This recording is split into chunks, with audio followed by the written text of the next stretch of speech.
আলেমদের বিরুদ্ধে লাগলে প্লেনে ওঠারও সময় পাবেন না, বললেন মাসুদ। আলেমদের বিরুদ্ধে লেগে একদল হেলিকপ্টারে উঠেছে, আবার কেউ আলেমদের বিরুদ্ধে লাগার চেষ্টা করলে হেলিকপ্টারে ওঠারও সময় পাবেন না বলে মন্তব্য করেছেন বাংলাদেশ জামায়াত ইসলামের কেন্দ্রীয় কর্মপরিষদ সদস্য ও ঢাকা মহানগর দক্ষিণের সেক্রেটারি ডক্টর শফিকুল ইসলাম মাসুদ। শনিবার রাতে ইসলামী সমাজ কল্যাণ পরিষদ যাত্রাবাড়ি থানা আয়োজিত সিরাত মাহফিলে প্রধান অতিথির বক্তব্যে তিনি এমন মন্তব্য করেন। ছাত্র জনতার রক্তক্ষয়ী অভ্যুত্থানে ক্ষমতাচ্যুত হয়ে আওয়ামী লীগ মাঠে না থাকায় বদলে গেছে দেশের রাজনৈতিক সমীকরণ। ধারণা করা হচ্ছে আগামী নির্বাচনে বিএনপি প্রতিদ্বন্দ্বী হতে পারে জামায়াত ইসলামী, যার ফলে 5 আগস্টের পর থেকে নানা বিষয়ে পাল্টাপাল্টি বক্তব্য দিতে দেখা গেছে দীর্ঘদিনের রাজনৈতিক মিত্র এই দুই দলের দুটি শীর্ষ নেতাদের।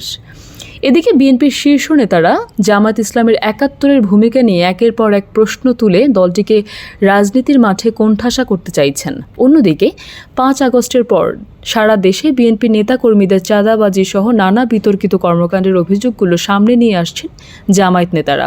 তবে এসব পাল্টাপাল্টি বক্তব্যের মধ্যে সম্প্রতি আবার যোগ হয়েছে জনপ্রিয় তরুণ Islamic scholar doctor Mizanur Rahman আজহারের ইস্যুটি। সম্প্রতি যশোর একটি মাহফিলে আজহারি বলেছেন, এক দল খেয়েছে আর এক দল খাওয়ার জন্য রেডি হয়ে আছে। ওই বক্তব্যে কোনো দলের নাম না নিলেও বিএনপির অনেক নেতা তার এমন বক্তব্যের কড়া সমালোচনা করেছেন। তাদের দাবি, বিএনপিকে উদ্দেশ্য করেই এমন বক্তব্য দিয়েছেন আজহারি।